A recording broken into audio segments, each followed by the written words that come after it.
দেখুন, পশ্চিমবাংলার একজন নারী মুখ্যমন্ত্রী হয়ে নারীরা ধর্ষিত, নারীরা নির্যাতিত, নারীরা আজকে অসুরক্ষিত, তারই প্রতিবাদে আজকে আমরা রাজনৈতিক প্ল্যাটফর্ম ছেড়ে একজন পশ্চিমবাংলাবাসী হিসাবে এবং সাধারণ নাগরিক হিসাবে আমরা মায়েদের পাশে দাঁড়াতে এসেছি।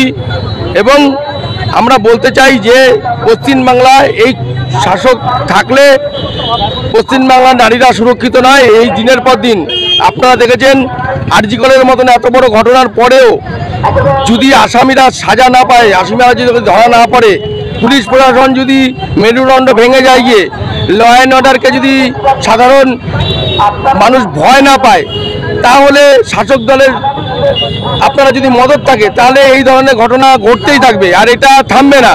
তাই আগে মমতা ব্যানার্জি সরকারকে উৎখাত করতে হবে। 2026 সালের নির্বাচনে আমরা সাধারণ নাগরিক হিসাবে এই দাবি রাখছি।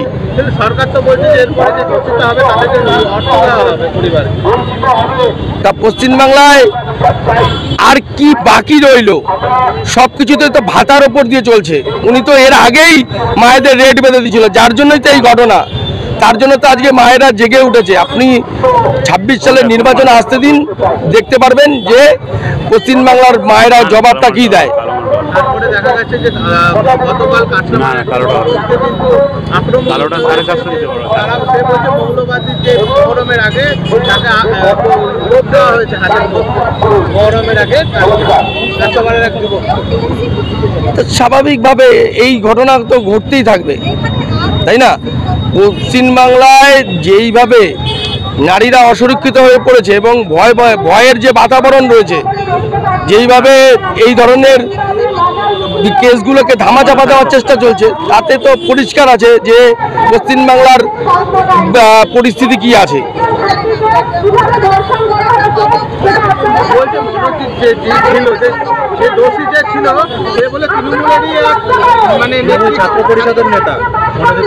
আপনি ওই তৃণমূল কংগ্রেসের একজন নেত্রীর কথা শুনুন, তাহলে পরিষ্কার হয়ে যাবে। গিয়ে বাংলার যে মায়েরা রয়েছে, সে তৃণমূল করতে পারে, সে বিজেপি করতে পারে, সে সিপিএম করতে পারে, সে কংগ্রেস করতে পারে, সে পার্টি পলিটিক্যাল ঊর্ধ্বে গিয়ে একটা শিক্ষিকা, যে একটা ডক্টর, একটা আগামী দিনে যে আগামী দিনে আইনকে পথ দেখাবে, তারা আজকে ধর্ষিত হচ্ছে, ভাবতে পারেন?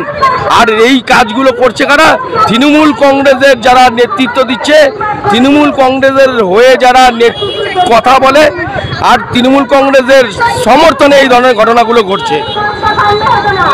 তৃণমূলেরই একটা ছাত্র পরিষদের একটা মহিলা, তাকে কিন্তু বললেই মনোজিৎ মিত্র, তার নামেও একটা বাজে ফটো ভাইরাল করছে, তাকে থেকে পার্টি থেকে সাসপেন্ড করে দিল সেই মহিলাটাকে।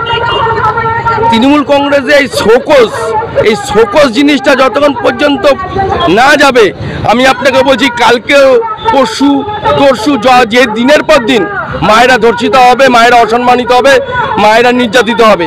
পশ্চিমবাংলায় মায়েদের কোনো সুরক্ষা নাই। আমরা এটা বারবার করে আগেও বলছিলাম, এখনও বলছি, আগামী দিনও তাই বলবো। এই সরকার থাকাকালীন মায়েরা ধর্ষিত হবে এবং মুখ্যমন্ত্রীর তরফ থেকে একটা রেট বেঁধে দেওয়া হবে, আর এই রেটে যে অর্থ পাবে। আমি একটাই কথা বলতে চাই যে এই নারী মুখ্যমন্ত্রী, তিনি যখন ক্ষমতা এসেছিল, তার স্লোগান কি ছিল?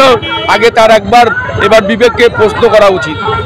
কারণ দেখুন, এর কোনো প্রতিবাদ হচ্ছে না। আজকে আরজিকর কাণ্ডে সারা পশ্চিমবাংলা, সারা বিশ্বের মানুষ সজাগ হয়েছিল, কিন্তু তবুও আমরা তার কিছু করতে পারিনি, কোনো প্রতিকার করতে পারি। তার জন্য আজকে আবার কসবা কাণ্ড হয়েছে, এবং এর জন্য পুরো তৃণমূলের মদত পুষ্ট। কারণ যে আপনার রয়েছে, যে মনোজি, সে তো তৃণমূলেরই ছাত্র পরিষদের, তাহলে তার এত সাহস হলো কি করে? তার মাথার উপরে নিশ্চয়ই বড় কারুর হাত রয়েছে, তাই জন্য সে আজকে এত এরকম ধরনের। এবং যেটা আমরা শুনলাম মনোজিতের সম্বন্ধে, যে সে নাকি এরকম ধরনেরই, তাহলে সে কি করে এরকম দিনের পর দিন একই রকম কাজ করে যাচ্ছে? আজকে এটা মানে তার উপর মদতপুষ্ট রয়েছে বলেই আজকে সে এটা করতে পারছে।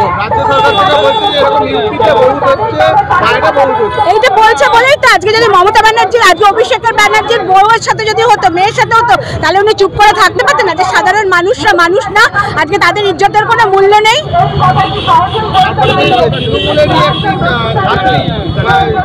তৃণমূল কংগ্রেসের ছাত্র পরিষদের একটি নেত্রীকে কিন্তু তৃণমূলেরই নেতা, যে দোষী, সে কিন্তু একটা বলছে তার নোংরা ফটো পোস্ট করছে, তার তৃণমূলেরই লোক। হ্যাঁ, সে এখন প্রতিষ্ঠিত হয়ে গিয়ে এখন দেখছে যে তৃণমূল কতটা দুর্নীতিগ্রস্ত, এবং সে নিজে বাঁচার জন্য দুর্নীতি থেকে আজকে সে এসে বলছে যে তার সাথে কি অন্যায় হয়েছে।